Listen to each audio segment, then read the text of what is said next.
I am there, sir. So, Pradyumna, you're reading? Yes, sir. You just have to read the headings, right?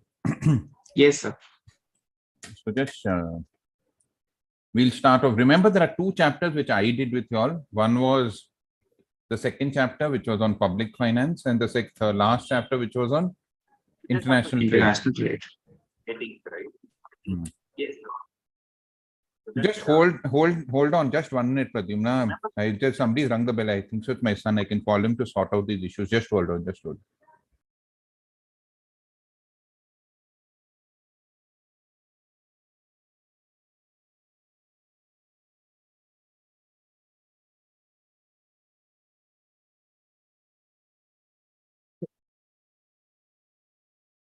Everybody switch on your videos. Same thing.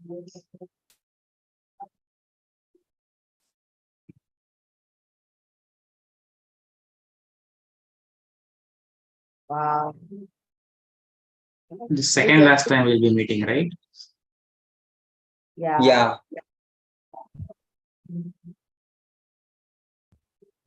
Harshita, the reality is strike.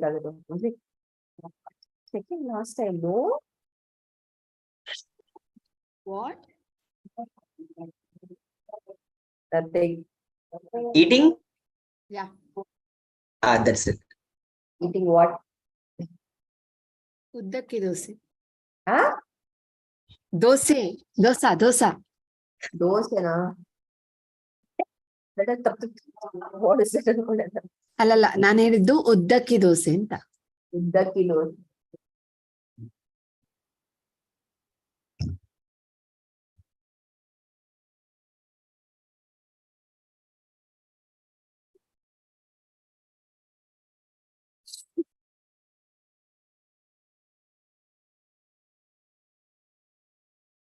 ಇನ್ನೊಂದು ಬಂತು ಚಟ್ನಿ ಜೊತೆಗೆ ಅವಿಯಲ್. ಅವಿಯಲ್. ಯಾ.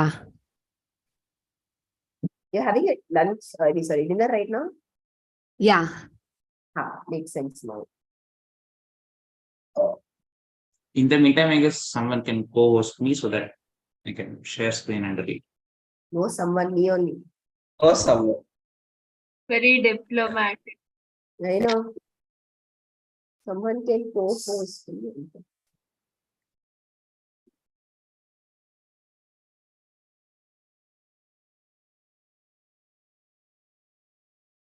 Me and idea. Palak chutney, I guess. Green color, I'm guessing. I'm not sure. Yes.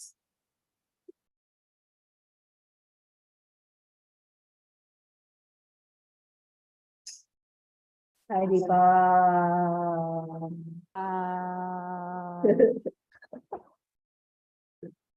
How are you? Good. I was about to say something else, but then I realized you're not right. Not great. No. You're back from your grandma's place. I'm in Mangalore now. To meet grandparents. Oh, some hologram technology. I know.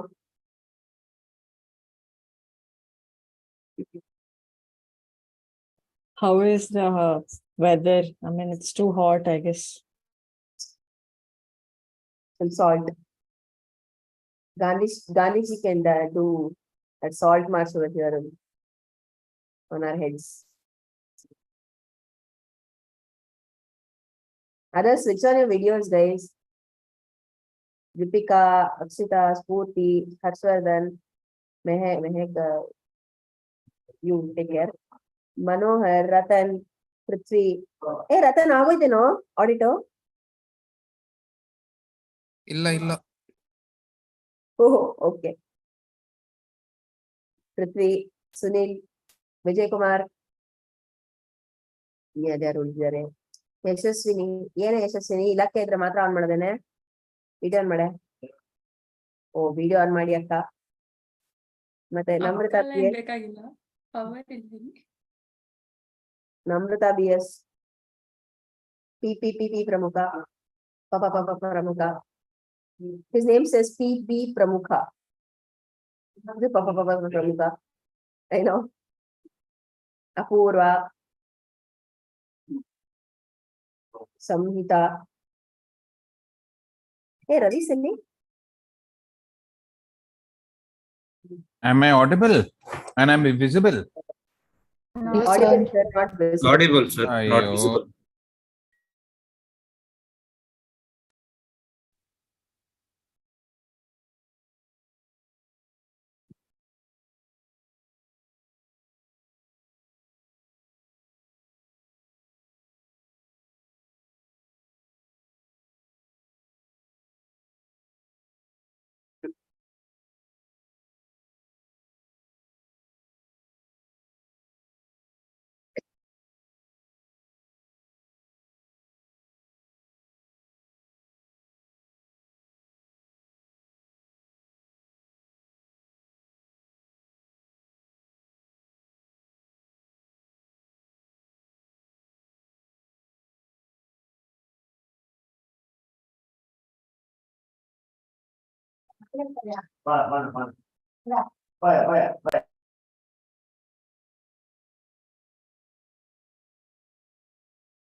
Alert, your default speaker has changed to speaker mode. There is-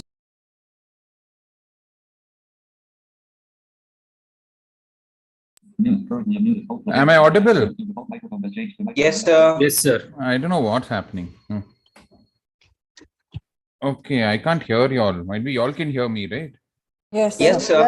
sir. That's what is happening. I'm doing that and I'm not able to hear y'all. Okay. Now, sir. Now I'm hearing y'all. No, that's why I'm speaking. Okay. But suddenly it happened that I'm asking, am I audible? And then nobody answers. Then So we Okay. all answered whenever you ask for am I audible? Yeah, so I don't know. No, if I don't hear yes, that means there is some problem with the system. Okay, anyway. So you have the first question, which is compulsory for 10 marks. And then the remaining 4 questions, you have to answer any 3 again 10 marks. So that is 5 marks or 6 4 or whatever it is, right? So you have only one choice. You have to be very careful in choosing the question. And I was seeing the allocation of marks. They've said all chapters will carry equal weightage. That means actually it's 50 marks, right? Your paper, because 10 plus another 4, 40, 50 out of 50 marks, you have to answer any 40. So they said the average marks for all chapters will vary between 11 to 14. In fact, 10 to 14 or something like that. Will vary between 11 to 14. So some question might be 10, means 11 marks, some will be 12, some will be 13. So it will be that way, but it will almost be the same. So all the chapters will carry almost equal weightage. But the advantage for you is out of that 50 marks, the chapters which I haven't done, that is which you see, no, Divya ma'am and BC, Divya ma'am and Bhargav sir have done, they also have sums. So if you are good at numericals like GDP, GNP, NMP, whatever it is, right? At factor cost, at market prices, then money M1, M2, M3, whatever it is called, right? L1, L2, L3, you might have done those, no? then those bank rate, exchange, current cash reserve ratios, and there are a lot of sums in money market in the money chapter as well as in the first chapter. So approximately out of 50 marks, approximately 10 to 12 marks comes as sums. So if you all are good at the numerical part, hopefully you all should be able to crack those at least. So my part is the theory part, which I am going to start off now as the revision. We'll go through so just keep this in mind that it is 40 marks. Your economics, your financial management is 60. 60 marks. And you should also know that they give you the entire paper at once, your financial management and financial economics for 3 years. So it's up to you to decide how much time has to be allocated to each subject and what you want to attempt first and what you want to attempt later. So you all are the best judge. If you think that the FM part is easy, finish off that and then come to this. Or if you think that the FM part is too tough, then you can do this. It all depends on. My suggestion is go through the paper, just have a look through the entire paper and see which one you find easy, because the more you do the easier part first, then you will get a little more confidence to do the tougher part. So in 3 hours, approximately 1 hour 50 minutes should be 1 hour 45 minutes should be for the FM part, and 1 hour 10 to 15 minutes should be for the economics part, right? Okay, let's go to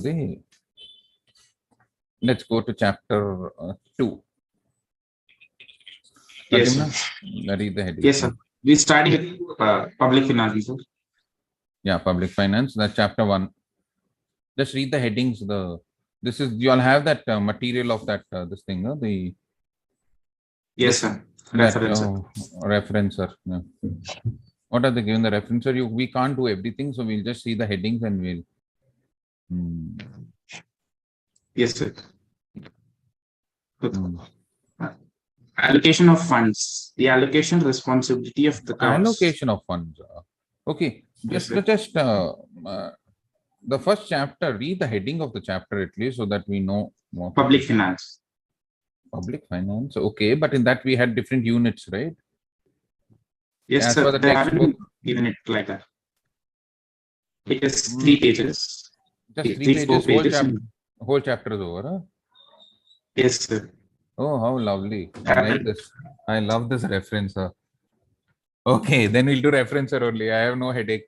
Okay, but just remember that the first unit in the chapter public finances, the objectives of fiscal policy, correct or no? Yes, And sir. we discussed that whenever a country has to decide its income and expenditure, fiscal policy is basically the financial policy of the government relating to the revenue it earns through taxes and the expenditure it makes through capital and revenue expenditure. There was a person called Richard Musgrave. I hope you remember him. Richard Musgrave gave a taxonomy of the 3 functions of fiscal policy. If anybody remembers, they were allocation of resources. The second one was redistribution of income. And the third one was macroeconomic stabilization, right? So these were the 3 things where we talked about allocation of resources, the redistribution of income, and the macroeconomic stabilization. Just to put things in perspective, this allocation of resources, if they are not allocated properly, the government has to allocate the resources of land, labor, capital, organization, the production and the distribution should be done in such a way. If it doesn't result, it leads to market failure. That was the second unit. The third unit was how do we correct market failure? And the fourth unit was basically about macroeconomic stabilization. That is the fiscal policy. Okay, now let him read. So you all will know that when you all studied from the textbook, you all will know these were the 4 units which were covered. Now let him see what 3 pages are there. We'll do it all. I'm happy with these 3 pages. No allocation of. Yes. Allocation function. The allocation responsibility of the governments involve appropriate corrective action when private markets fail to provide the right and desirable combination of goods and services. So this is the allocation of resources. So if you don't produce the required goods and services, what is required, you don't provide the roads or you don't provide the necessary medical facilities and all, there is a misallocation of resources. So the government's job is to allocate resources in such a way that it helps the country at large, and only the allocation of resources are not done only to make profits. It's not done only to make to those items or goods which are skewed in favor of profitability. Like if they make only liquor because it gives you profit, they make only cigarettes which make it, what will happen to the economy?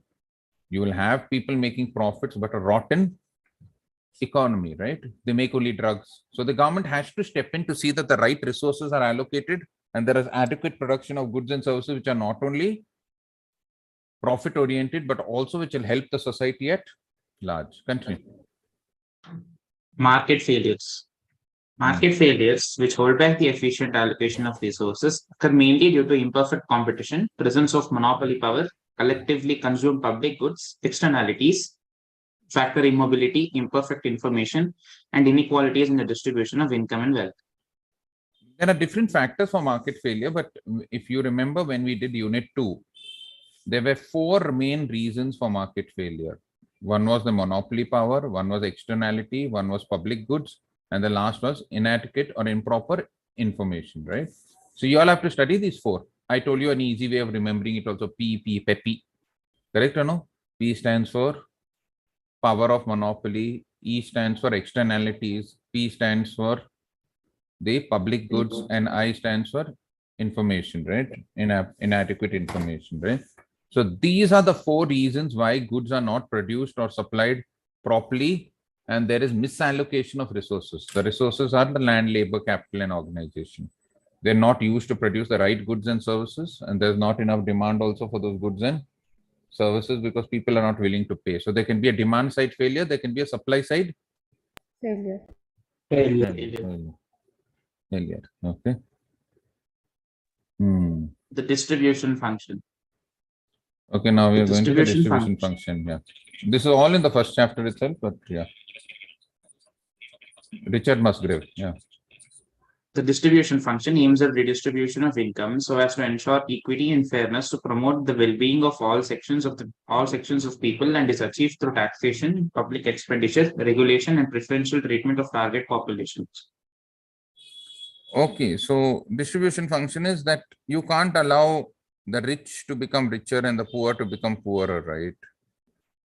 So I don't know which report I read recently that the top 4% of the world's population hold around 67% of the wealth of the world. And they were talking about how the remaining 96% hold only 1/3 of the wealth of the world. And it was an Oxfam report.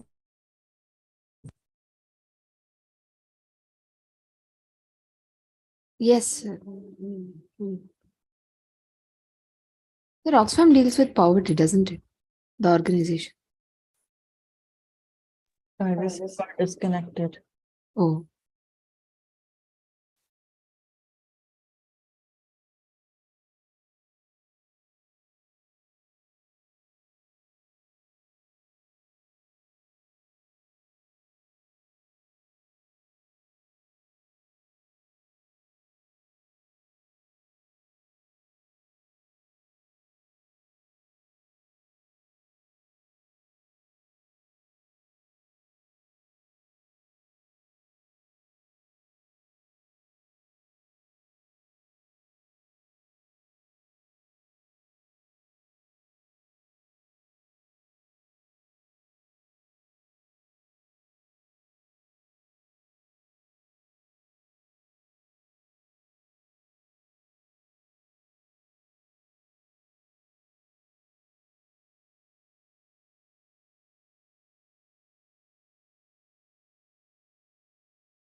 Pratyush?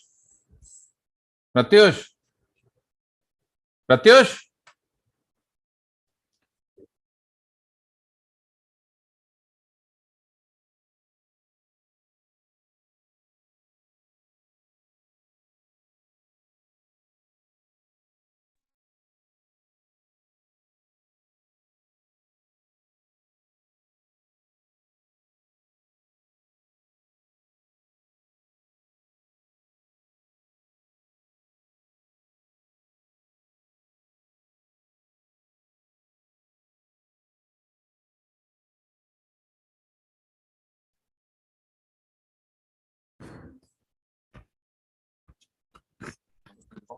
Am I audible now?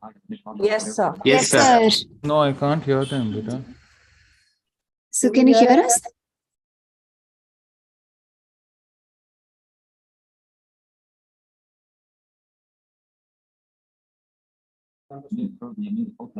Am I audible?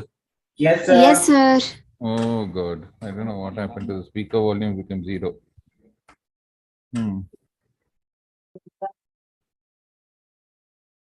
Am I audible again? Just shout out. Crystal clear, Yes, sir. sir. Yes, sir. Crystal.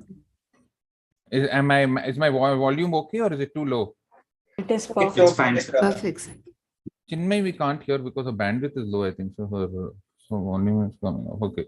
So could you all hear me when I was talking about the rich becoming richer, or where did you all stop? Here? Yes, sir. Yes, Oxfam sir. So report. 4% holding 67% of the wealth. Up to there only. Yeah, after that you didn't hear. Sir, we heard Oxfam report. Okay. And then after that it went off. Huh? Yes, sir. Yes, sir. Ah, okay. Now the important thing is then the rich across the world, they pay taxes basically on their wealth, basically on the capital gains. Did you all hear this? No. No, sir. No, sir. See, so suppose Pradyumna has started a company, Pradyumna Limited, and the value of the share keeps going up, like Adani or Ambani. So his wealth is judged by how many shares he owns. Because let's say he has 15 crore shares and each share is valued at 20 rupees. He has 300 crores as. Now, how do they pay taxes? The wealth is there, right? So usually people's wealth is generated, is discussed by the shares which they hold. And if they hold these shares, how do they, most countries, when they sell the shares, the capital gains tax is much lower than the normal income tax. You all have done already, have you all started income tax? Yes, Sir, sir. we- Sir, So you all will do long-term capital gains tax, right? How much? 20%. sir.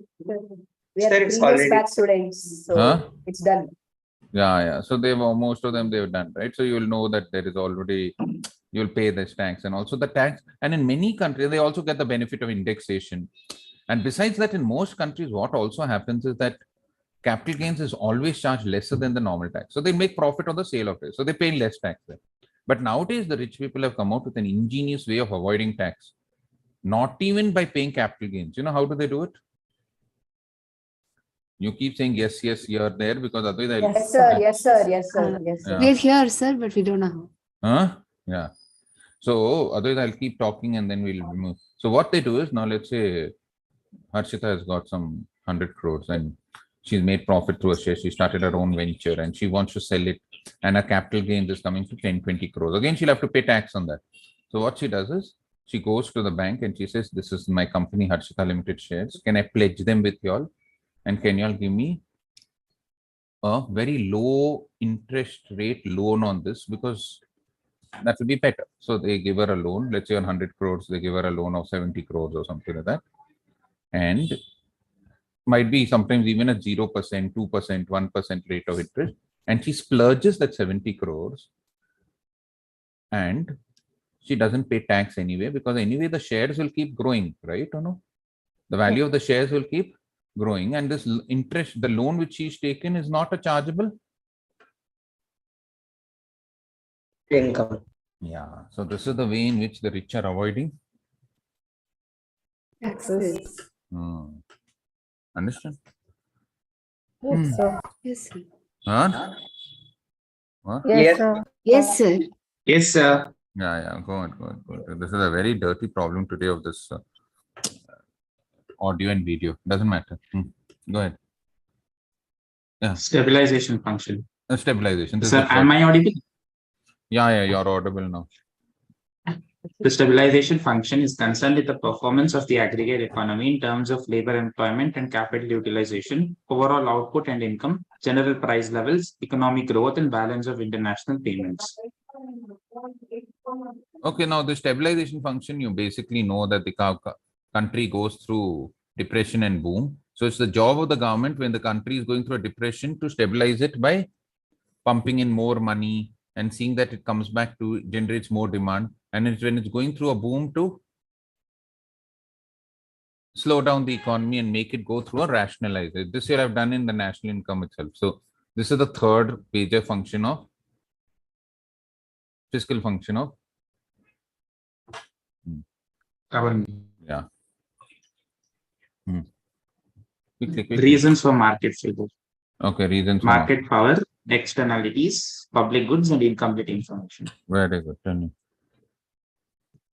Read. Market power. Market power or monopoly power is the ability of a firm to profitably raise the market price of a good or service over its marginal cost.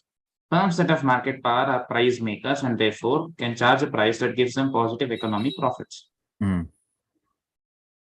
So what is the market? Externalities. Yeah, so you all know what is market power, right? So the monopoly power. So when one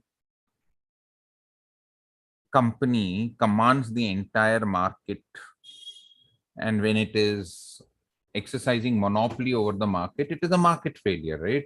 So the government has to step in. So what has the government done? What is the market? What is the law which regulates market power in India? The Competition Commission. That's the Competition Act, right? So they will see if there's any unhealthy merger. They'll see if any unhealthy acquisition. Correct or no? Which was that merger recently, which was under the news big time, and the European Commission is not allowing Microsoft. Microsoft is planning to take over one Gaming game company. Yeah, that Activision Blizzard. I don't know which is that game which they have, which is very famous. Call of Duty. Yeah, correct. See, all of them are smart. So that Call of Duty, and they are not, they are opposing it because the Call of Duty then will become a property of Microsoft, and then they will Microsoft. and then they will start Making money. making money out of the whole thing. So they prevent such this thing, and then the Sony and all future updates will have to go through Microsoft. So they are vehemently opposing the merge, the takeover of Activision Blizzard, the Call of Duty and merchandise and all that, right? So that is nothing but your market power. So if any company is trying to take over another company, or if there is anything which will create a situation where only one or two people are manufacturing those particular goods, or they have the monopoly over the market, the government will definitely step in. Right? See, like now how Apple is also facing the heat. Apple has done something very smart. If any of y'all have an iPhone, y'all will know that if you install most of these companies, Facebook, Google, and all, they make money by advertisements and tracking what you're viewing on the pages and all. So what Apple has done now is, if you buy an iPhone and if you're installing a Facebook app or you're installing a, let's say, Google app, it will ask you, it's called ATT, App Transparency something, I don't know what's it called, and it'll ask you, this app will track your activity across different allow, don't allow, what allow, and definitely you'll say don't allow. So you will not allow them, correct or no? So Facebook cannot send you ads specific to your Interest. Yeah, and like that, Facebook has lost $10 billion, and Apple has ramped up its ads. If you download iMusic or what is Apple Music, if you download iCloud, there you will see ads. So they are trying to cut into the ads of Facebook and other apps by telling that no, we are giving more freedom to the consumer. You can't invade their privacy, and they are trying to. So again, the SEC is not very happy. The Securities Exchange Commission is the watchdog over there in the US, just like we have the CCI, right? So this monopoly power can lead to a lot of issues, right? So just to bring that in, we'll discuss this all when we do the main classes. I'm just doing it now. We're just doing a revision, so forget about it. Okay, let's come to the next one. Externalities. Externalities, also referred to as spillover effects, neighborhood effects, third-party effects, or side effects, occur when the actions of either consumers or producers result in cost or benefits that do not reflect as part of the market, therefore are external to the market. Types of externalities: negative production externality, positive production externality, negative consumption externality, and positive consumption externality. So you'll know what is externality. When you consume or produce any goods and services, where the impact or the cost is not only the actual cost of production, correct or no? That's called the private cost, but there's also something called as an external cost in the production or consumption of those goods and services. It is called as an externality. What it is called as an externality. So when you buy a cigarette and smoke it, correct or no, you are also puffing out that smoke and causing passive smoking to so many people. So that is a negative consumption externality. When you manufacture steel or iron and you dump those millions of tons of garbage into the Water body. rivers, that is also a positive or negative production externality. When you manufacture aromatic candles and the entire area around you also gets a relief by breathing in those beautiful flower smells and fluorescent smells, it's a positive production externality, correct or no? When you take a vaccination or you take training, and that helps not only you get immune, but also your neighbors get immune because of the droplets which you have sent to them. That is called as a positive consumption externality. Now, the problem is that these external benefits or costs are not taken into consideration by individuals. So, a manufacturer of aluminium, when he dumps, the cost per ton may be 5,000 rupees. But actually, with each ton of aluminium he produces, he might be polluting the environment, causing fishes to die, causing contaminated water, for which the government has to spend 500 rupees to rejuvenate the lakes, to treat poor people in their medical facilities. So the external cost might be 500 rupees. So the social cost of any product is the private cost plus the external cost. What it is, the private cost plus the external cost. So it's the government's responsibility to see that the private and external costs, the external costs are accounted for. Otherwise, there will be overproduction. And in case of external benefits, there will be underproduction. What there will be underproduction. And I've already told you why. So for example, if you have 50 lakh rupees and you start an aluminium plant, right? And the cost of manufacturing per ton is 5,000 rupees, correct or no? You'll make 1,000 tons if the cost is 5,000 rupees per ton.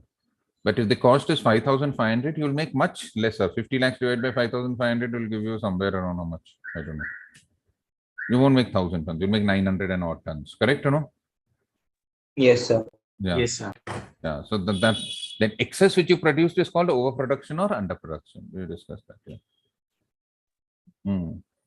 Causes of externalities. Externalities cause market inefficiencies because they hinder the ability of market prices to convey accurate information about how much to produce and how much to buy. Since externalities are not reflected in market prices, they can be a source of economic inefficiency.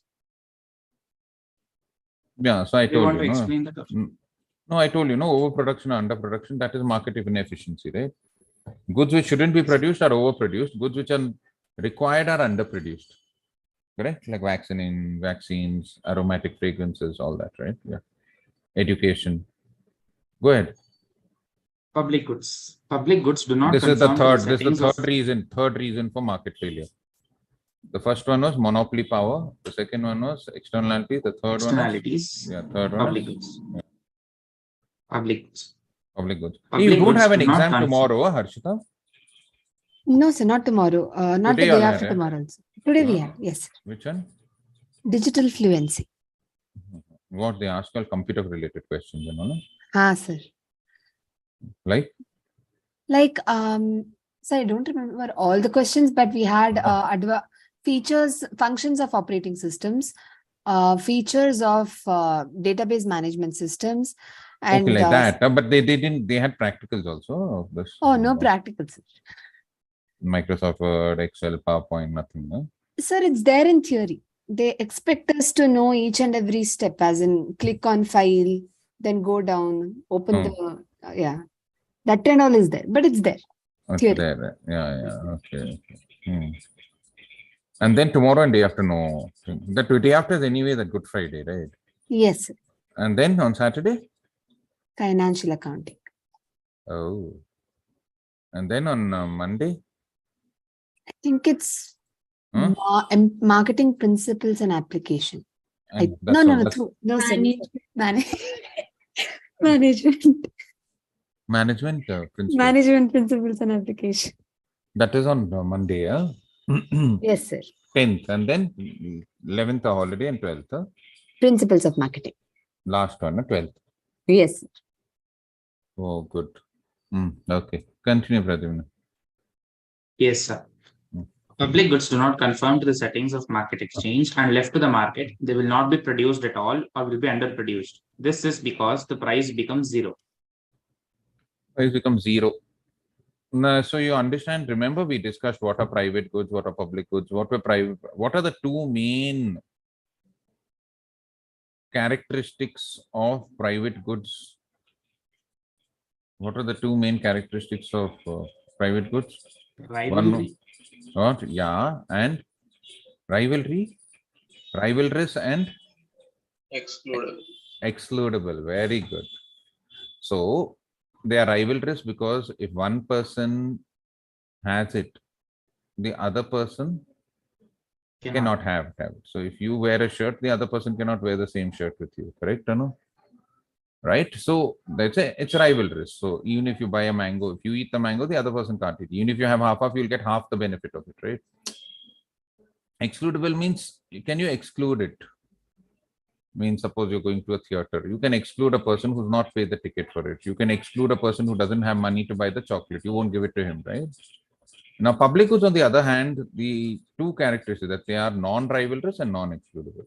You cannot exclude anybody from using a road or a street light, right? So they are non-excludable and they're non-rivalrous.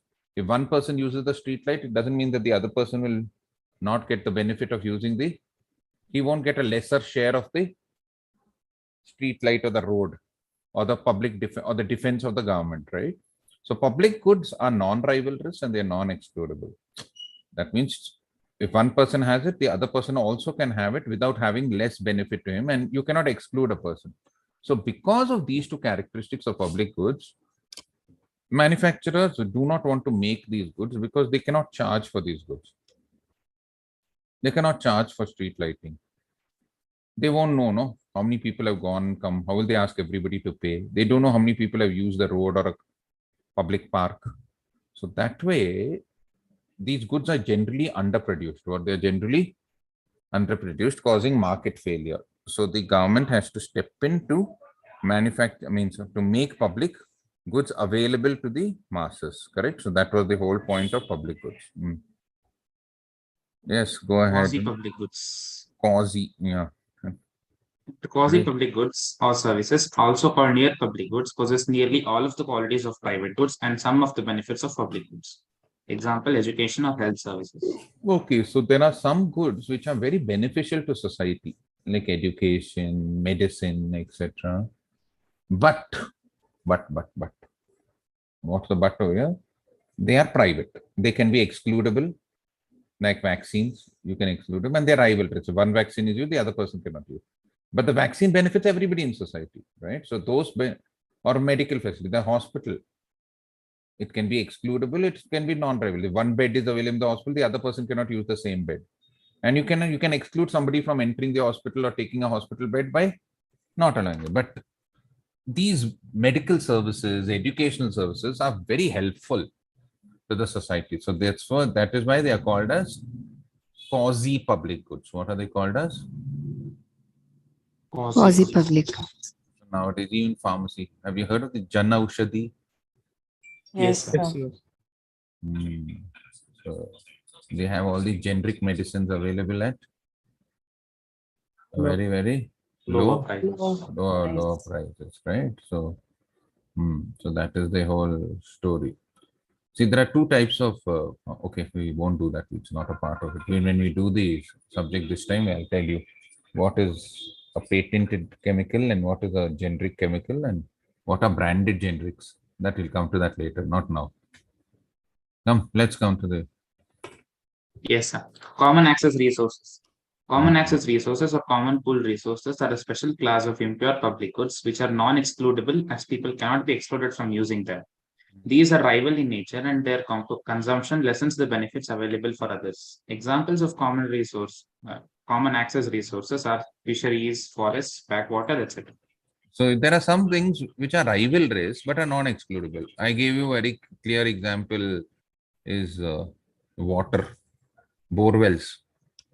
When you dig bore well, nobody can exclude you from, everybody can dig a bore well in their house. But once you dig a bore well, the water which is available to you, that water cannot be taken by somebody else. So it is non-excludable, but it is rivalrous. You go and fish in a lake. Nobody can stop anybody from fishing in the lake. But once you take out the fish, the other person won't get the same.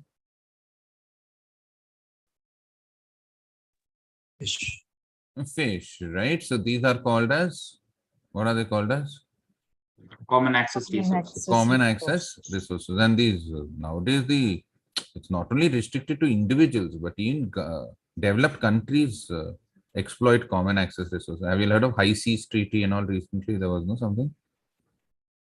See, what happens is the country has power only up to around 200 nautical miles of its border.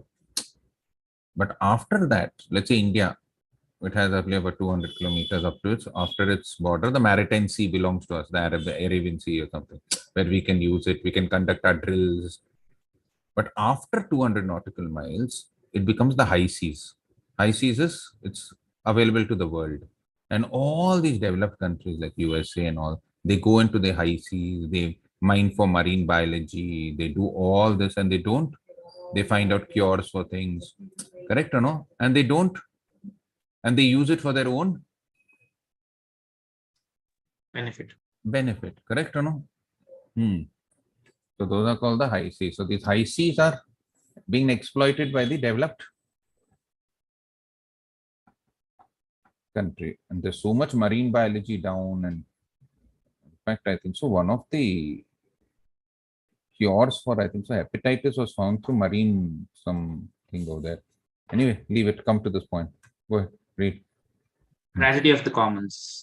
The Tragedy of the Commons, 1968. Economists use the term to describe the problem which occurs when rivalrous but non-excludable goods are overused to the disadvantage of the entire world. Now, so I told you, keep digging bore wells, you keep going and fishing, you keep using those goods again and again. So when anything is free, suppose there's free land, grazable land, you will send those rich people will send their goats, cows, they'll graze up all the grass and they leave nothing for the common people, right? Or no? It's a common, pastures, meadows are common to everybody, right? It's not anybody's property, right? So anybody can go and use it. So who uses it? Those people, they are rivalrous. So they'll send their big herds of goats and whatever, correct or no, cows and buffaloes, and they will grade it. So then those over exploitation of the common access resources is called as, what is it called as? Tragedy of the commons. Global public goods. Global public goods are those public goods with benefits or costs that potentially extend to everyone in the world. These goods have widespread impact on different countries and regions, population groups, and generations through the entire globe.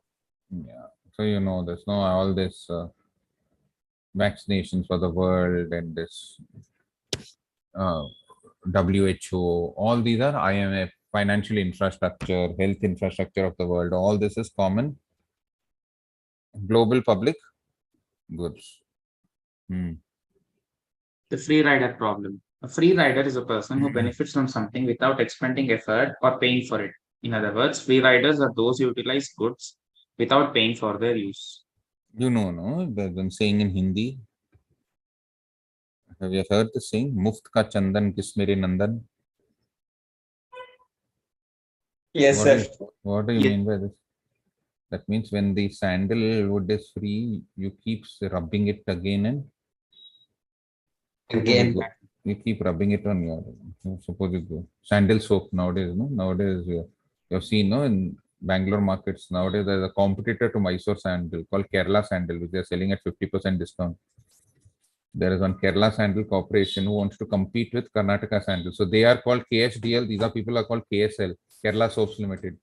Oh, you go to GeoMart, you go to all them, you'll find all these look-alike of the packaging and all is look-alike Kerala Sandal. Smell is also good. And you'll get it at half the Nice. Price. price, right?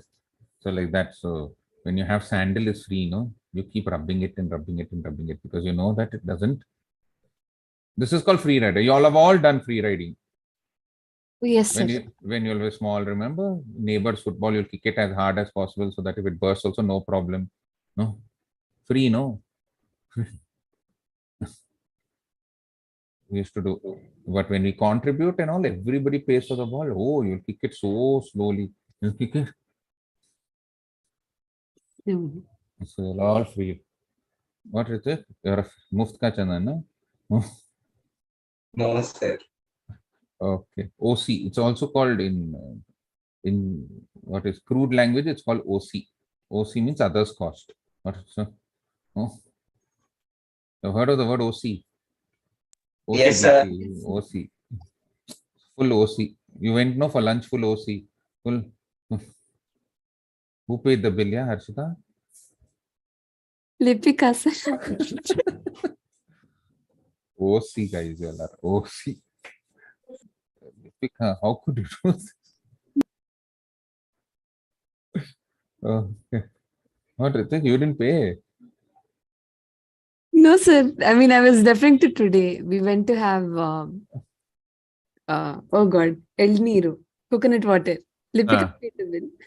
Oh, very nice. OC, OC. This is called OC. When Ritik came with you, who paid the bill? I did, sir. Oh, Ritik, you're on full OC fellow. One free rider. Free. How could you do this, Ritik? Doesn't matter. The phone pay her now. The phone. No need, sir. No, I'm playing the fool, but whatever it is. But anyway, you all got the drift. You all got, now you all know economics and practical life. Who are the OCs? Who are the free riders? So next time you all can tell, hey, you free rider. Free. Okay, anyway, coming to the next point. Yes, sir. Incomplete Yeah. information. Complete information is an important element of competitive market. Perfect information implies that both buyers and sellers have complete information about anything that may influence the decision making. So incomplete information. Yeah, go ahead. Sir, asymmetric information, adverse selection, and moral hazard. Shall I read those also? Read it off, finish it off. We are really Yes, sir. going very slow. How many pages are over out of the 3 pages? 2 hours. 2, one more. We'll finish. No, sorry, 1.5. Huh? 1.5. Oh, do fast. Asymmetric information. Asymmetric information occurs when there is an imbalance in information between the buyer and the seller. That is when the buyer knows more than the seller or the seller knows more than the buyer. This can distort choices. Then Adverse selection. Hmm.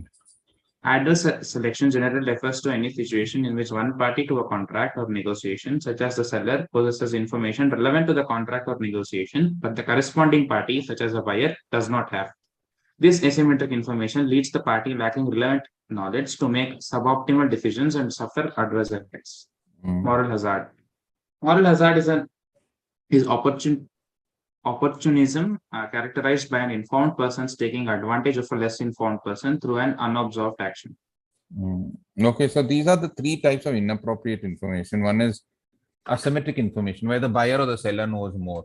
So let's say that the buyer who's made bronze statues, and he knows that it costs only 300, but you as a person, oh, these bronze statues, and you'll pay 500 for it. I give you the example of stents of hearts, how people used to charge 50,000, 1 lakh. Now the government has stepped in. 5,000 rupees stent used to be sold for 1.5 lakh, right? Because there's asymmetric. Stent is that small plastic or metallic piece which is put in your heart. The heart is like a straw, the artery. Just to open it a little bit and let the blood, like when a straw becomes a little used, no, it becomes a little, the hole becomes a little small, so the blood doesn't flow. So to make the blood flow, they used to use stents, and because of that, how the doctors used to take advantage, asymmetric information. What is this adverse selection is? You will select those goods because, see, let's say you have a used car and you know your car is not good, and you will sell it at a price, might be it runs for 45 minutes, after that the petrol starts leaking. But whenever anybody takes it for a test drive, they'll know only if the first after nothing is happening. And you generally make those people make an adverse selection because you know more about the car than they They No. don't. And so that can also cause market. And the last one is the moral hazard. Ritik takes an insurance on his bike and then he does wheelies on the road and all that, because he knows that even if the bike breaks, good for me. What for me? Because insurance will pay. They've what I told you. Remember that case? That Patel. There was this very famous community of Gujaratis called Patels who used to build motels in USA. And then after 1.5 years, mysteriously the motel used to catch fire, and they generally used to over-insure their motels. These wooden, this bed and breakfast type of motels on highways, right? And like that, they used to insure with multiple insurance companies and there are monthly, and then they used to make profit. And then after that, retire and come back to India with hundreds of crores. So there was a stage in the 2000s where the Americans said, if you're a Patel, no insurance. Because of they ran a huge insurance scandal, or they ran a huge insurance scandal. Construct a cheap motel, over-insure it, burn it. And then make a profit out of the Insurance. tax-free. No tax also, no, in insurance. Good, no? That Yes, is sir. called as, these are all how people scandalize. Okay, next, scam. It's SCAM, no? Scam, right? Yes, sir. Yes, Yes, sir. sir. But why the word is scandal, no? How did they get the word scam then? Sir, we'll have to look into the word origin, I think, sir. Yeah. Because SCAN and DAL, I thought they have like short forms, like pros and cons, means prospectives and consequences, prospects and consequences, pros and cons. Like that, I thought that. So I used to always be confused. Why it's scandal short form should be scan? Sir, it's not a short form of It's not a scam. short form of scandal, I guess. It is a full form of something else. No, sir. It's They're two different it's words. a Scandal is different, scam is different. yes, sir. Yes, sir. Sir, scam is a fraudulent act, whereas scandal means any incident which leads for illegal leads- activities and all those. and also something which causes public attention, no? Yes, sir. Oh, recently you've seen, no, the scandal. You've seen, guys? There's one There are girl who's many traveling on the scams. Delhi metro with a short skirt and one bralette and all that. Her photos have gone viral. Wool scandal. Rhythm, Chanana, or whatever. I've heard of this, the metro girl. She travels on metro No, sir. with very scanty clothes. And some people have taken videos and all, and she's going viral. And today the Delhi metro has announced, please wear decent dresses on. And she's been doing this for I don't know how many months. Sir, is she doing that just so that others will take videos and post it and she becomes viral? I don't know why she's doing it. I can't see. Y'all should see and tell me. I just heard about So this. isn't that called a honey trap? Huh? Her name is Isn't that called a honey trap? Rhythm Chanana. You just write metro Yes, girl. sir. Quite scanty clothes. Huh? Quite scanty clothes. She wears white scanty clothes. No, sir. Quite Quite- scanty. You saw it, huh? I saw the images. What is it? It's a viral video. Huh? Photos are there. Video may be there. I'm not seeing, sir. Just photos I saw. She's wearing all that on the metro, Delhi metro. Metro, I don't know. Yeah, what is it? Yes, What is it? sir. Yeah. Yes, sir. She's going on metro with this. If she wears it in her house, who's bothered? And she made a statement that it's not for publicity and my freedom to wear whatever. Whatever she wants. Yeah. It's No her idea. freedom. That's what she says, huh? Yeah, that's what. Leave her. What can you do? You know? So that's a scandal. It's not a scam. So scam is a relatively recent word. Somewhere 1960s origin. Scandal is an old word. Yes. Hmm. I do. Okay. Mr. Pradyumna, you saw the photos? Yes, sir. Very I good. know, Very sir. Nice. Not interested. You tell all these statements, no, then the Ritvik feels very happy. Don't make these statements in public at least. Don't say I'm not interested in seeing girls' photos and all this. It sends very wrong signal. Just keep your mouth shut. These girls also, I didn't. they don't. Pradyumna, please don't talk. You read. When you talk like this, no, nobody will get married to you. You stupid fellow. You stupid. One minute, I'll just come. Till then, you think over it. You see that girl's photos then, and I'll ask you after that. Just come, wait. Yes, sir.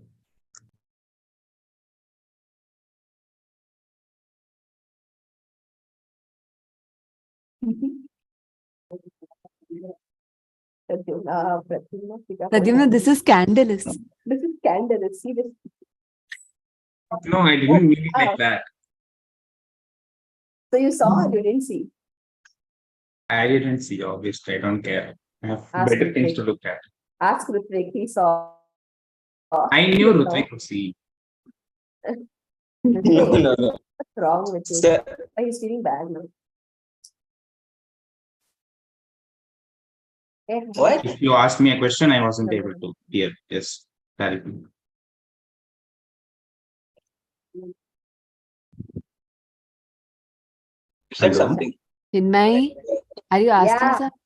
some? Hear me? Yeah. No. Nothing, leave. Can't repeat that. Okay. People are around me now.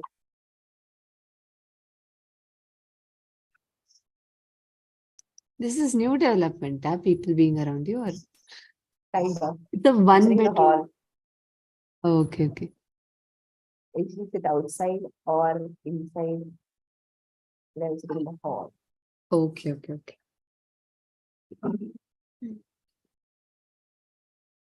Namaskar.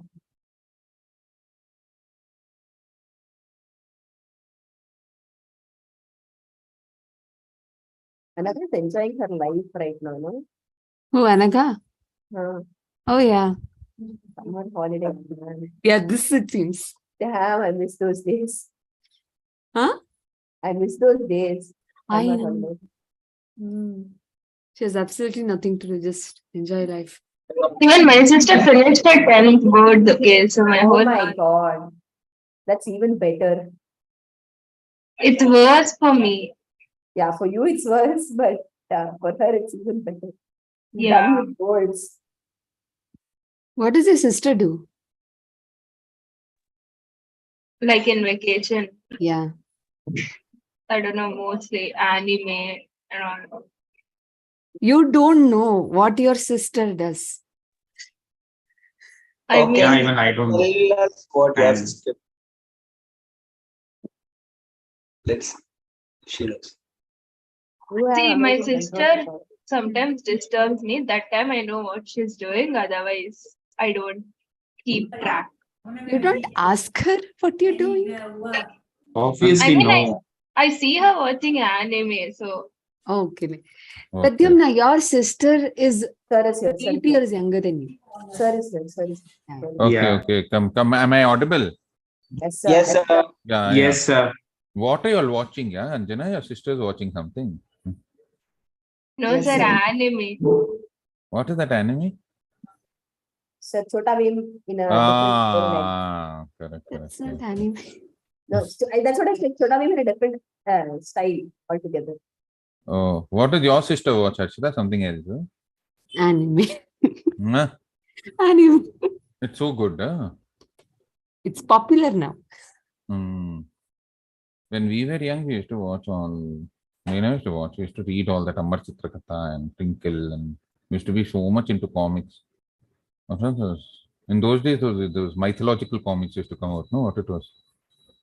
I Yes. don't. Amar Chitrakar. Amar They are only Chitrakatha. animated, sir.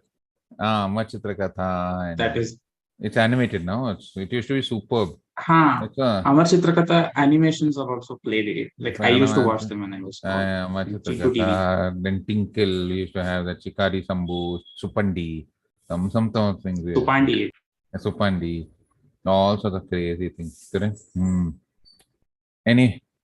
But nowadays they become more. When my son was on, he used to watch some stupid thing, Dora and all that. I don't know what it is to be. Dora or Doraemon, no? What? Yes. Doraemon, yes, sir. So what's Do- Doraemon, and there was one fellow, he'll keep troubling his mother and all. I forgot what was that. Stupid Pichu. Shinchan. Sinchan. Full day that rubbish. I love that. Sinchan and that I- Doraemon. And that girl was Dora. Those are classics of our generation. Those are like classics of our age. Yeah. All those very interesting, no? Dora, Doraemon, Sinchan. Pokemon. Yeah. He used to draw all those Pokemons and all. There are different types of Pokemons, he used to take on graphs. Yes, And sir. used to freeze it Pokemon and cards also. cards. He used to draw those and all. My God. play. We used to debate as though they were real. That we were so into it. All sorts of things. Nowadays, it's all changed. Nowadays, they see all sorts of other things. Anime. Yes. Okay, start off. Continue. Pradyumna. Yes, go sir. on. Yes, sir. Effective subsidy on output. Subsidy is market-based policy and involves the government paying part of the cost to the firms in order to promote the production of goods having positive externalities. Two of the most common types of individual subsidies are welfare payments and unemployment benefits. Okay, so subsidies are basically trying to reduce the cost of a product because they are available at a very high cost on the private producers. But these are very beneficial goods. They are public goods which are very beneficial to the society. The government offers subsidy. Most common example is which subsidy? Tell me. Which is the maximum subsidy given by the government? Fertilizer subsidy. Have you seen them? The government gives these farmers, they use fertilizers, right? The chemical Yes, fertilizers. And the government subsidizes fertilizers to the extent of 70-80%, correct? So that subsidy, in so many states, they have electricity subsidies, correct? But anyway, so those are benefits given by the government to encourage public goods, right? Next. Market outcome of minimum support price.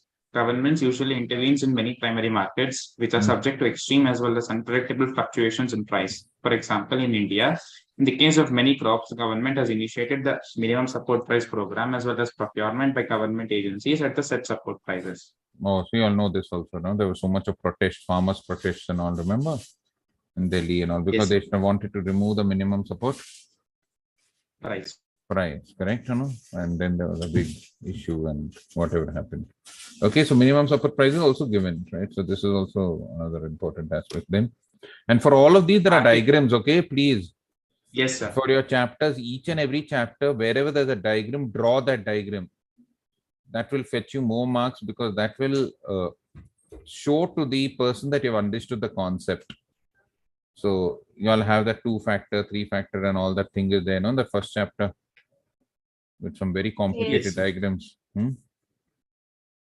Right. Yes, sir. Yes, sir. Yeah. Thank God the 2 chapters which I do don't have all that.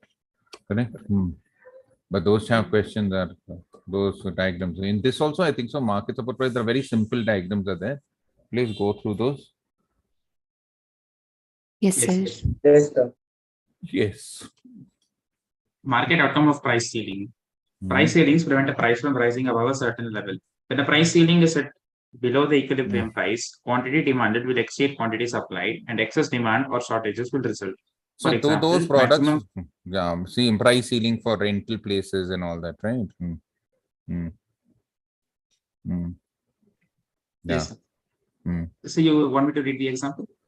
Maximum prices of Maximum max- prices of food grains and essential items are set by government during times of scarcity. Scarcity, yeah. A I mean, price cannot ceiling be which is sold set- for more than 50 rupees, or rent. You cannot charge more than 75 rupees per square feet in Brigade Road, whatever, as rent. Those are called as price ceilings. You'll have learned this, no? In income tax also standard rent, remember? Yes, sir. Yes, sir. Yeah, that is nothing Yes. but a price ceiling only, no? Yes. Hmm. Fiscal policy. Fiscal policy involves the use of government spending, taxation, and borrowing to influence both the pattern of economic activity and the level of growth of aggregate demand, output, and employment.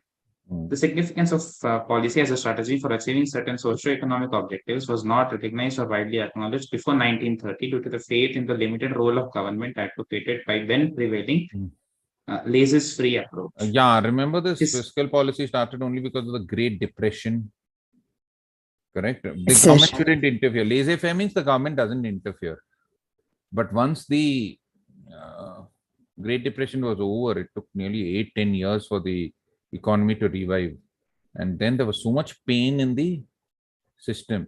So the economists said that government should intervene for the economy to go back in track. Imagine if the government wouldn't have intervened during the COVID 2021. You would have still been, the economy would have still been struggling right now. But because they had so much capex and capital expenditure and pushing the economy, lowering interest rates, that's why the whole Economy is functioning yeah. reasonably.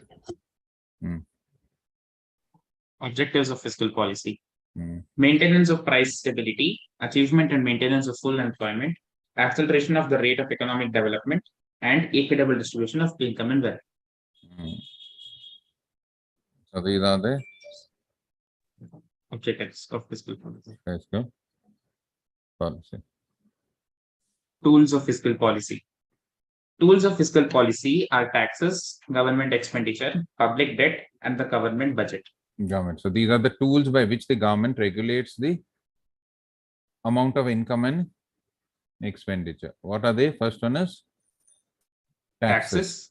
So when they feel that the economy needs more money, they reduce the taxes. We had done the tax multiplier and all that, remember? Correct? Yes, sir. Mhm. Yes, sir. And we had done that pump priming and what was that? Compensatory spending. Suppose the actual GDP is 500 crores and the optimal GDP is 600 crores, correct or no? So how much should the government put in? 220 crores, 30 crores. If they spend exactly 100 crores, it's compensatory spending. If they spend a portion of it, it is called as pump priming. Correct or no? Yes, sir. Yes, sir. Expansionary fiscal policy. Expansion of income when the country, when the economy is going through a depression or going through the doldrums, then the government expands by reducing taxes, spending more, correct or no? Increasing public Yes, expenditure, having a deficit budget where the spending is more than all the four tools of fiscal policy are used. What all the four tools of fiscal policy are Used. Used. Yeah. Contraction of fiscal policy. That is when the economy is expanded more than what is required. So they will increase taxes, they will have a surplus budget, they will reduce public expenditure. So all those other tools will be used, correct? Opposite of the expansion. Yes, sir. Pump priming. I explained to you, right? Yes, sir. I told you, you don't have to spend exactly that much, right? The difference between the actual GDP and the optimal GDP, you don't have to spend the entire amount. If you spend the entire amount to revive the economy, it's compensatory spending. But usually, I think so, the Indian government works at a 4x or 4x or something like that. So if the deficit is 100 crores, even if you spend 25 crores, it will have a ripple effect on the economy. But it will have a ripple effect on the economy. Yeah. That chapter is done. Very good. Now we Yes, go sir. to International trade. international. How many pages is this? 5 pages. Ooh, quite a lot. This was 3. This was 5. Yes, Anyway, sir. But but the those- thing is, they have 2 columns. The page is split in half, so it's more than 5 pages actually. No, that's 10 pages. Ooh, Not scale. exactly, but there is a lot of content because the There's a text lot is of small content. and Oh, yes, so sir. they've tried to. So best thing is to Yes, sir. skip it. Sadistic pleasure, sir. Huh? This Just is what. sadistic pleasure, sir. You'll see only 30 pages and you'll be like, oh wow. What does she say? I didn't get her. I couldn't hear her clearly. What was she saying? Even I could. Nobody could hear her. Anybody could hear her. What she said, Sir, Harshita? I will repeat. Can you hear me now, sir? I can hear you, but it's not so clear. So can you be a little more clear? Slowly, steadily. Can you hear me now, sir? Yeah, yeah. Tell us. No? Yes, sir. So I was saying it's just sadistic pleasure, sir. Oh, sadistic pleasure. Huh? Yes, sir. Mhm. Because we'll see it's only 30 pages and we'll be like, wow. Oh, no. My God. 30 pages. Correct or not? This is. Anyway. Now, Pradyumna will read the headings and he will Yes, sir. try and finish this in the next Yes, sir. 45 minutes. in the next 45 minutes. Correct or no? Yes, sir. So, or in the So next I'll half an just hour, you read the target, headings. read the headings, and then we will ask Yes, sir. Chinmay to explain some of them. We'll ask Sure, sir. we'll ask Anjana to. Then Chinmay will come to know what is real sadistic pleasure. Correct or no? Or sadistic pain. Yes, sir. What? Hmm. International So- trade. Theories on international trade. The mercantilist view of international trade. What is this mercantilist view? Export as much as is possible, import as less as is Possible. possible. Possible. Trade is not a zero-sum game. Exporters win, importers lose. Importers lose. How the British exploited our natural resources. They used to export all the raw materials, import all the finished goods, and make a profit out of that. So that was the mercantilist. That's what led to the conquest of the European conquest of so many smaller countries, right? All the countries which were ruled by the British are called Commonwealth countries. There's a lot of Commonwealth games and all. Yes, sir. Yes, sir. Yeah. Yes, sir. Yeah. Next. The theory of absolute advantage by Adam Smith. This one you'll have to learn. Remember, we did that 2 country, 2 product model, right? Yes, sir. Yes, So if one country is manufacturing wheat, which is cheaper than the other country, which is manufacturing cloth, and the other country has an advantage of manufacturing cloth over wheat, then the country where the labor cost for wheat is less should export wheat, and they should import cloth, Import and vice versa. And we did it through a numerical example. What we did through a numerical example. if you'll remember this, Mr. Adam Smith. Yes, sir. Absolute sir. advantage Yes. theory. The theory Now- of competitive advantage. Sorry, sir. Yeah, correct. Ricardo. The Ricardian theory. This Chinmay will explain. Chinmay, Ricardo. Who is Ricardo? See, Chinmay is not getting sadistic pleasure. I think Chinmay is unable to unmute. Sir, yeah, you are right. Ricardo.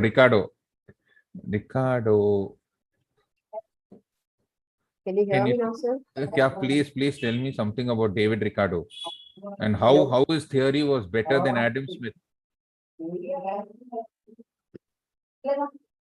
See, this is called comparative advantage. What is there so much? Can you hear her?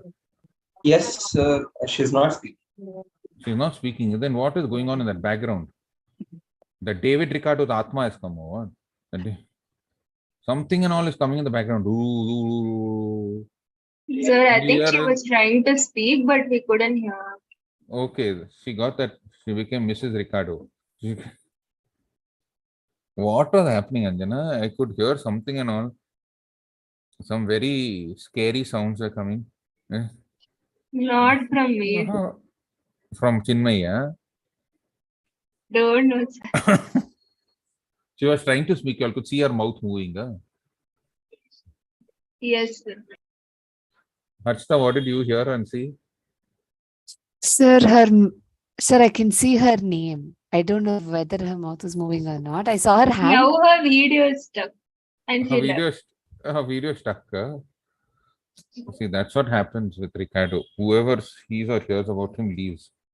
This is like the terra. Vera terra. Okay, Ricardo said that even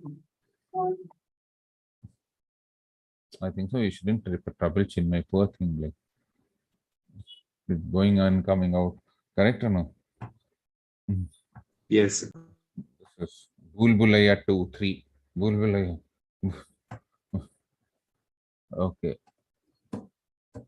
So now, while Adam Smith said that if one country has an advantage over the other country in the production of goods and services in terms of labor cost, then they should export and import. But what Ricardo said is that even if one country has an advantage in production of both the goods, they have a cheaper labor cost in wheat and cloth, even then international trade is beneficial if they have a comparatively higher advantage in one product as compared to the other product. So let's say the cost of producing wheat is 8 rupees and for the other country it is 12. And for the cost of producing cloth is 6 rupees and for the other country it is 30. So the country 2 one has a relative competitive advantage of cloth. 6 is to 30 is 30 by 6 is 5. 12 by 8 is 1.5. So they have 5 times comparative advantage in production of cloth as compared to. So they should export cloth and import wheat, right? And we discussed that again with numerical examples. Then the next one was the entity. Hexer-Holin theory. Oh, Hexer-Holin, this fellow. There were 2 of these guys, Hexer-Holin, who said that there is something called as factor comparison or factor advantage. So they took 2 factors of production, labor and capital, and they said that countries specialize in the production of those goods in which they have a factor cost advantage. So in India, suppose labor is cheap and capital expensive. We will produce labor intensive goods. Germany, capital is cheap. You get interest at 1%, 2%, but labor is expensive. So they will produce capital intensive goods like machines. And India will produce labor intensive goods like handicrafts, cloth, right? Correct. But over a period of time, what Hexer-Holin said is that because of the free movement of labor and capital between 2 countries, it leads to equalization. The factor equalization theorem sets in wherein the cost of the factors of production will tend to equalize. What will tend to? Equals. Equalize. And I've done all this in detail. Then comes NTT. Correct or no? Yes. NTT is the new trade theory. And there are 2 aspects of what is the NTT. One is economies of scale and one is the bandwagon effect. So why is Microsoft so popular? One, because they're producing so many operating systems that the cost comes down. And second is, if I am using a Windows operating system and you use one Ubuntu, I cannot send you mail or something like that. So everybody gets on the bandwagon. If I am using Insta and if I am using WhatsApp and you'll also use WhatsApp, you won't go to Hike or some other one, right? So they say countries tend to specialize in production because they get economies of scale, and people buy products from different countries because of the bandwagon effect. Because everybody is using it. If I don't use it, then I'll be left out of the entire ecosystem. What I'll be left out of the entire System. Yeah. So that was the NTT, new trade theory. Then let's go to chapter 2, not unit 2. Instruments of trade policy. So instruments of trade policy, I told you there are 2 types of trade policy. One is tariff barriers and one is non-tariff measure. Want to read the headings over here? Yes, sir. They have given a few forms of import tariffs. Now, who are the Specific people? tariff. Yeah, specific. These are the He's reading the types of tariff. We'll ask one person to explain. What is the first one? Specific. Your voice is also breaking. Is it, sir? Yeah. Go ahead. Specific tariff. Specific tariff is per unit of a product. So per cycle I import, I'll charge you 35,000 rupees as per motorcycle I import. So when the tariff is based on the unit of the good, per kg, per liter, okay, per meter of cloth, that is called specific tariff. Then Ad valorem tariff. this is on the value, 10% of the value of the goods. That is ad valorem tariff. Tariff. Anti-dumping duties. What are anti-dumping duties? What is this anti-dumping? This word dumping is a very stupid word. No, means everywhere they use this word dump. They have these what is this dump fills, right? Where they keep all this kachra and all in the cities. All these landfills. Landfills. No, these are also called dumps, right? Yes, sir. Garbage dumps. Yes, sir. And there is one very scamming activity in the stock market. It is called pump and dump. Have you heard of that? R2C. What's that fellow's name you got? You have heard of pump and dump? Heard of dumping in stock markets, sir, but No. not pump and dump. Pump and dump recently. Who's that guy? Yeah, that fellow who's that? Arshad Varsi, no? Who's that? He was booked under pump and dump and all that. Pump and dump is okay. I don't know if I should be telling it here, but basically it's a strategy where these people, they artificially create demand for a have you seen these YouTube channels like Mid Cap Magic, right? Small and mid cap richer in 1 year or some stupid, and they'll promote one particular stock. They'll say buy this Shobha cables. It's made a profit of like 300 crores and nobody's noticed it. Please buy it today only, otherwise you'll miss out on it. In the last 1 year, the price has gone up by only 10%. Target price is now it's 300. After 1 year, it will pay 700 rupees. It has a 250 upside. Then all these stupid people pump in money and the price goes up. And when the price goes up, these people who have actually artificially released the price to go up, they'll sell off all their shares and then the price will come to 200 rupees. That is called as Pump and dump.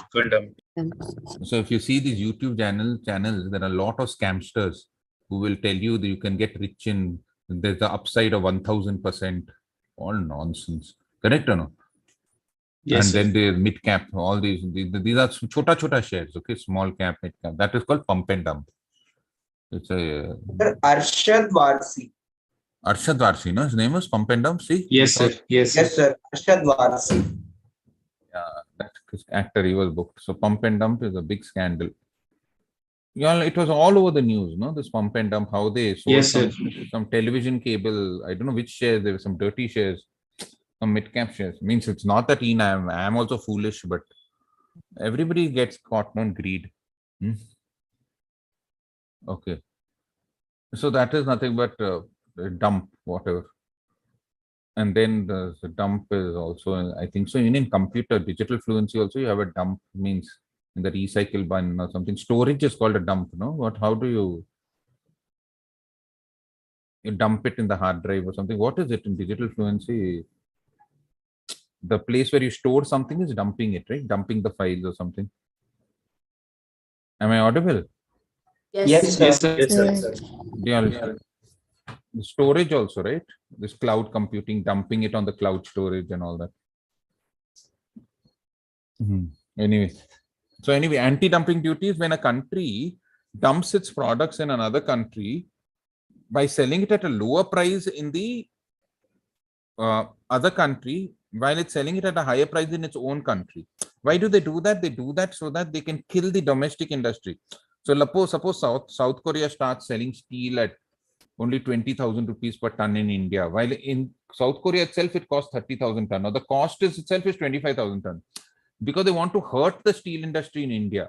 That is called as anti-dumping. And we talked about seasonal dumping, and we saw how Bangladesh was dumping jute into India, and how Nepal was dumping their clothes in India and all that, right? So we discussed and how the government has banned all that. So that is called anti-dumping Duties. duty.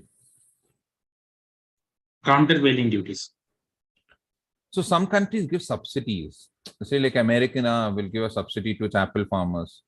The cost of production of 1 kg of apple may be 100 rupees, but they'll say for every 1 kg of apple you export, you get 20 rupees as subsidy. So the government of India will in turn put an import tax of 20 rupees to counter the advantage which the farmers are getting by the subsidy given in their own Country. That is called countervailing Duties. Duties. Effects of tariffs. Tariff barriers create obstacles to trade, reduce the prospects of market access, make imported goods more expensive, increase consumption of domestic goods, protect domestic industries, and increase government revenues. Okay, leave all that. That you all can just go through. Non-tariff Those are more measures. Yes. non-tariff measures are without using any monetary terms. If you try and put barriers to trade, it is called NTMs. Category of non-tariff measures. Yes. Technical measures and non-technical measures. Yes. Under technical measures, sanitary and phytosanitary measures. Can anybody remember Which are what is this? Putting the standard that per 1 ton of fish, there should be only 20 ml of preservatives. For every 1 ton of fruits, there should be only this much of artificial, what is that? Flavoring, whatever. So they put sanitary and non-sanitary measures where they put certain standards for the goods which you are. Yeah, sanitary is cleanliness. Importing. So the fertilizers, the whatever, and phytosanitary relating to plants and animals. What relating to plants and animals, right? So like that chicken should be packed in this much, and there's no import of bird flu chicken from Bangladesh or whatever it is, right? Rice should Yes, have sir. only this many chemicals for storage and all that. They put those, I don't know what they put in those rice, those small balls are there, lead balls or mercury balls. Have you seen that when they sell these hundreds of kgs of raw rice and all, they put those small mercury things or something, no, inside? What do they do? What are those things called? Have you seen that? Ritik, you'll know, no? Andhra and all. No, sir. Sir, I think so, to avoid any infestation of. Yeah, they have those small. I guess they are mothballs. What are those balls? Mercury, yeah? No idea, sir. But they Naphthalene. use it to. Not avoid- naphthalene. No, not naphthalene. How will they put naphthalene in rice and all? You mad? Correct. No, no. Naphthalene balls are used for toilets. They won't use that, sir. No, sir, he said mothballs, so I said it's made up. Mothballs are naphthalene balls. Oh. No, sir. I guess. Something else. I don't know. Naphthalene balls are totally different. This is some other small. They're very tiny things. I don't know what is it called. Anyway, leave it. We'll come to that later. Yes, sir. So they'll Non-technical have measures. non-technical measures. Yeah. Import quotas. Price control Import quotas measures. is you tell them that you can import only this much into the country. It can be an import quota for the whole world, or it can be for a specific country. What it can be for a specific country. Countries. Then Price control measures. yeah, where they say Non-automatic license. yeah, they don't renew the licenses for importers. Correct? Or no? They have to go through and apply it again, and some of them charge very exorbitant rates for licenses, so that even if they're not charging import duty, that gets compensated by the license price which they pay. Yes, sir. Embargoes Embargoes. Trade-related is the- investment measures. Yeah, embargoes is putting a ban on the import of goods. Right? Then you have export-related measures. Ban of export taxes, export subsidies and incentives, and voluntary export restraints. Very good. So all of this is very easy to understand. It's exactly the same like import only. Yes, sir. Trade negotiations. Trade negotiations is the one chapter which was very nicely done by all of y'all only. You all only did the presentations for this chapter, which was very. Yes. I don't know what were there's all this the historical economics. This is economic history, right? Yes, sir. WTO, GATT, trips. Read the headings. Who did Anjana? Did I know she did a which one did you do, Anjana, for this? You remember? I did GAT. So She did GAT, I know. So she knows GAT by heart. And I think so Chinmay, Pradyumna, Ritvik, and Harshita did the WTO, right?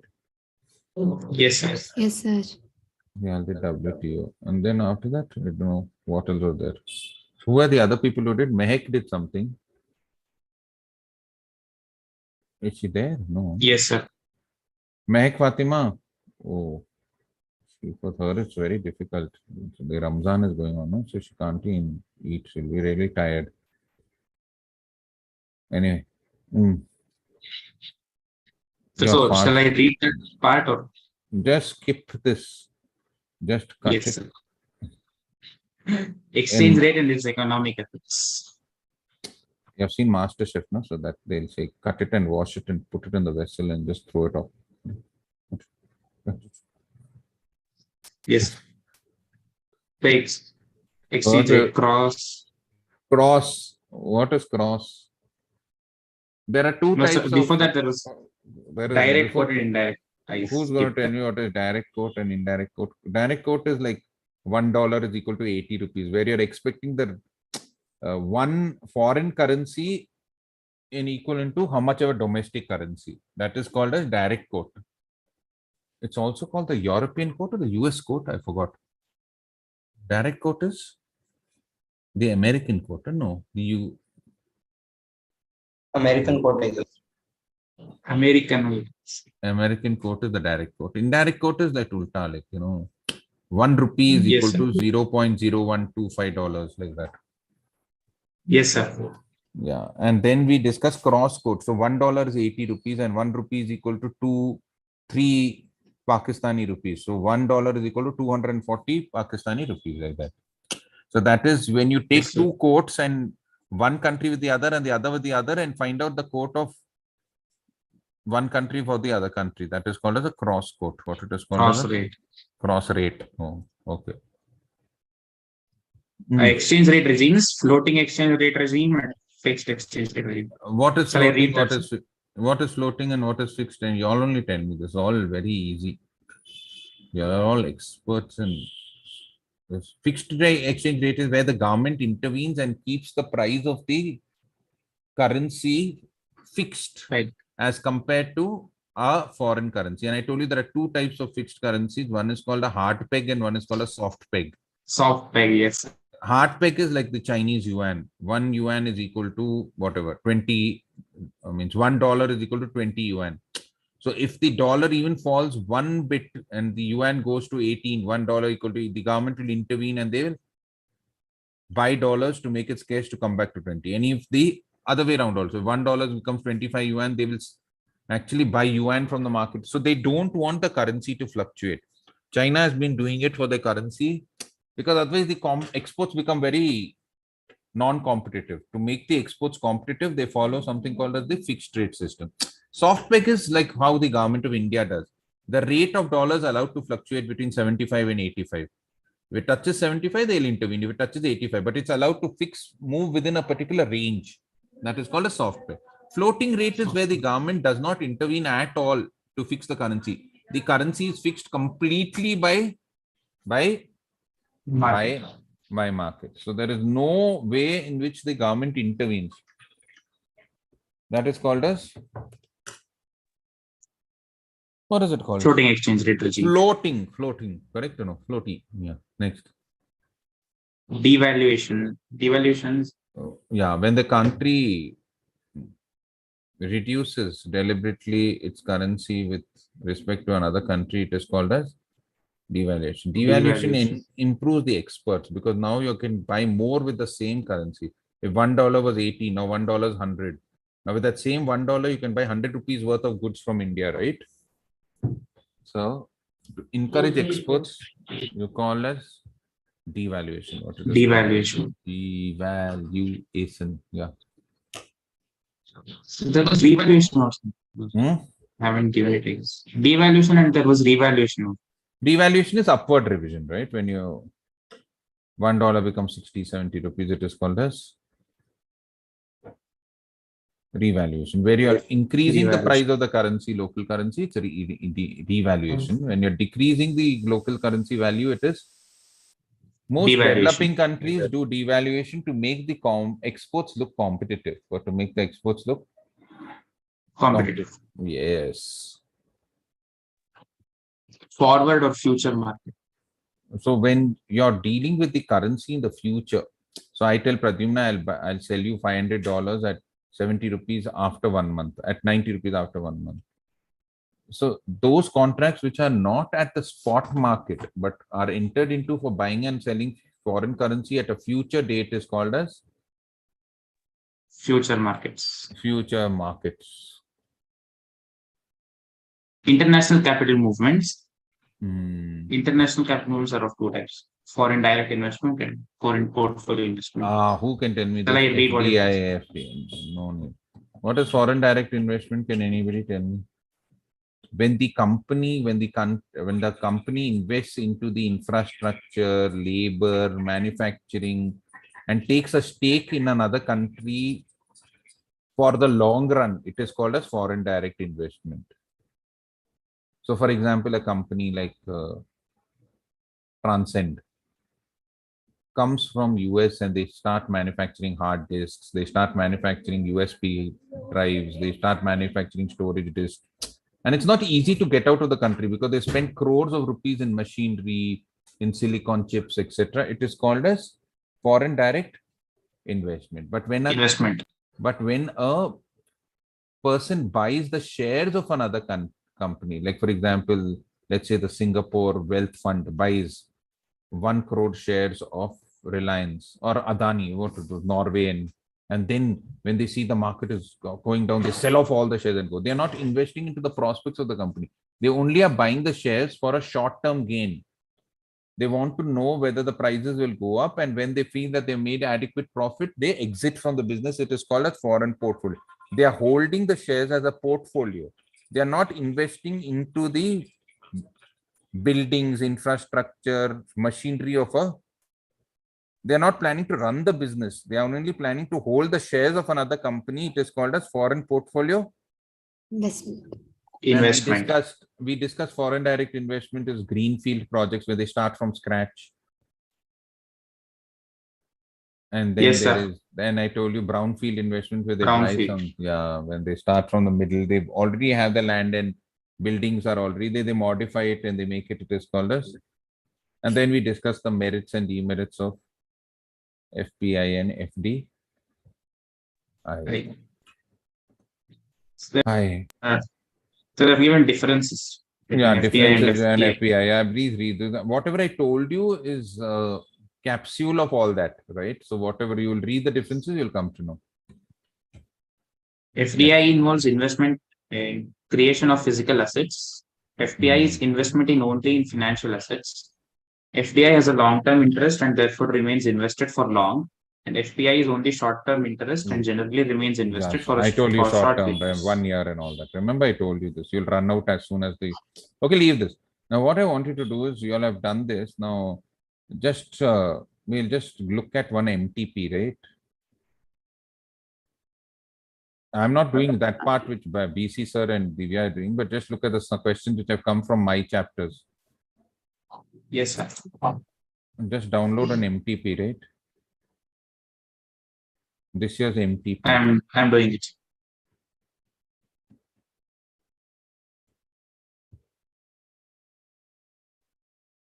It seems in the institute they conduct these mock tests and all. You can go there and write it and all. And they'll correct it and they'll tell you how you have done and all that. It seems. Have you heard of this? But they won't correct it, sir. I guess we will be self-evaluating and No, any they doubt. correct it. Oh, they correct. They correct it and they'll tell you how likely you are to fail or whatever. Yes, sir, but they'll only tell us our marks. They won't give us our paper or anything. They won't give you a paper or anything. No, sir. So we Then don't know where we went. Oh, I thought they will give you a paper also. What's the use of them keeping the paper? How stupid that is.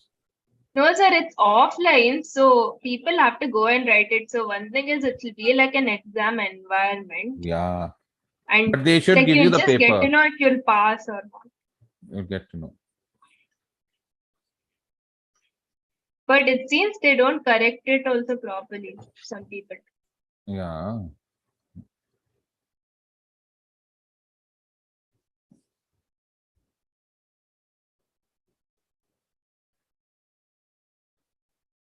But you know what will Yes, sir. happen when you all go and write your first exam, no? You'll find it very difficult because I've not written for a long time, no?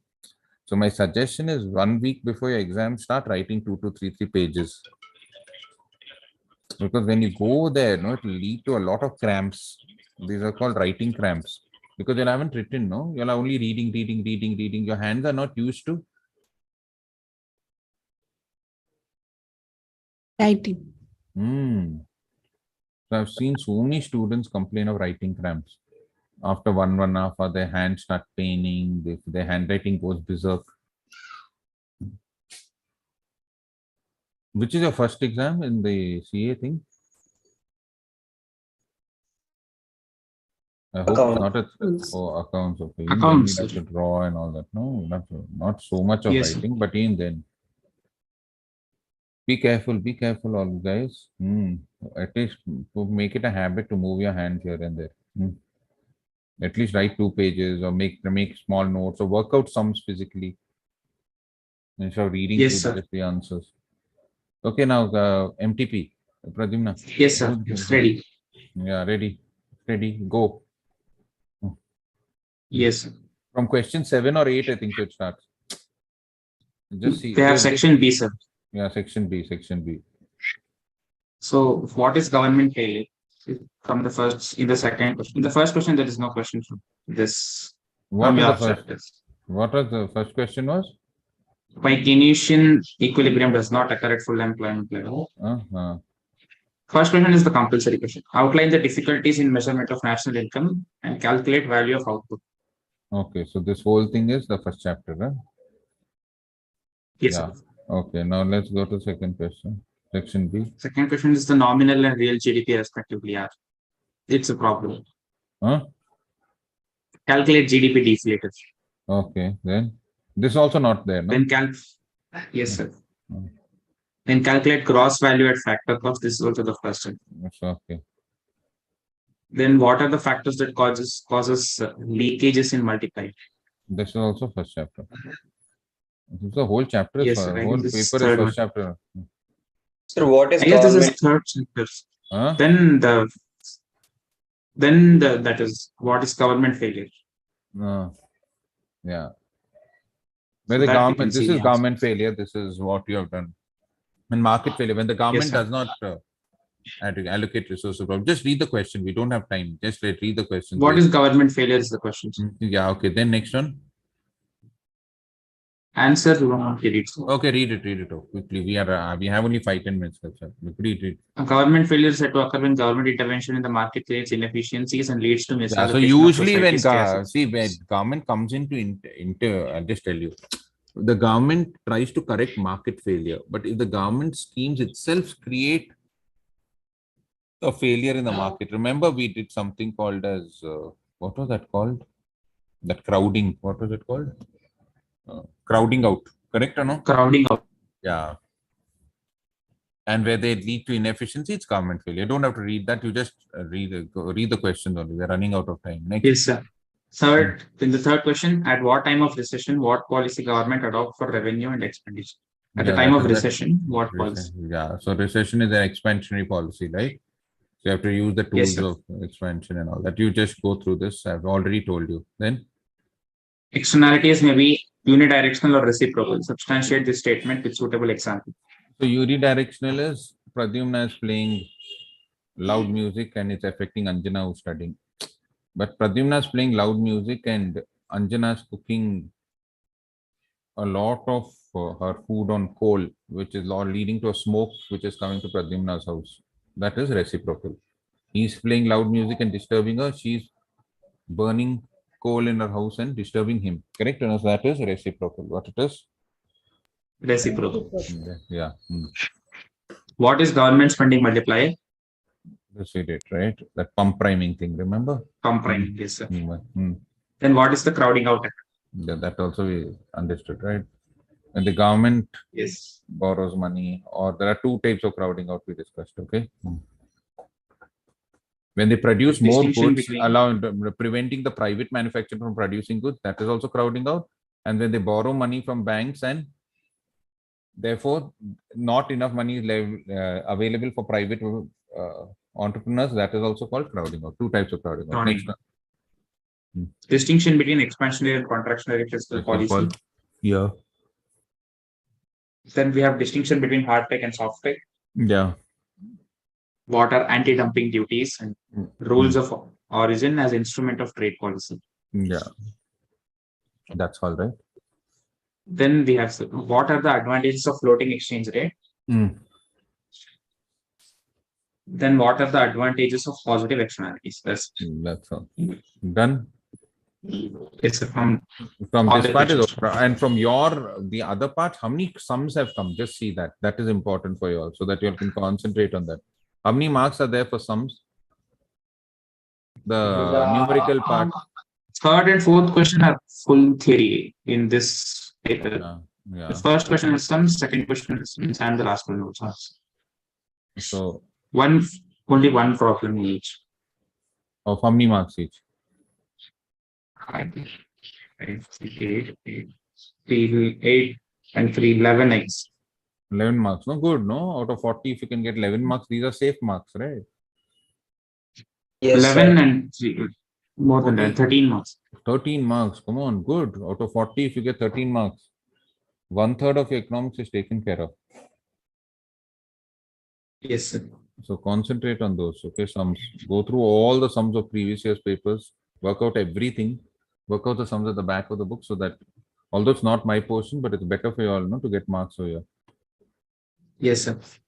Yes, sir. Okay, guys. So that is the R2C. I'll meet you in R2R. Yes, sir. Thank you all. Thank you, sir. much, sir. So Thank you, much, sir. sir. Thank you, sir. Bye. Bye, sir. Bye, sir.